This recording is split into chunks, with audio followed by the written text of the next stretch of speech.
Hi friends, welcome back to my channel. Today, in this video, I'm going to show you how to turn on expand notifications on Android.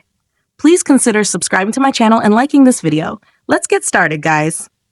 Step 1. First, unlock your Nothing phone.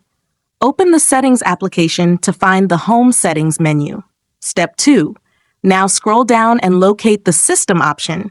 It's typically located towards the bottom of the list. Tap on System to open the next set of options. This section controls a variety of settings on your device, including language preferences, system settings, and more. Step 3. Next, locate the pop-up view option. Tap on it. Step 4.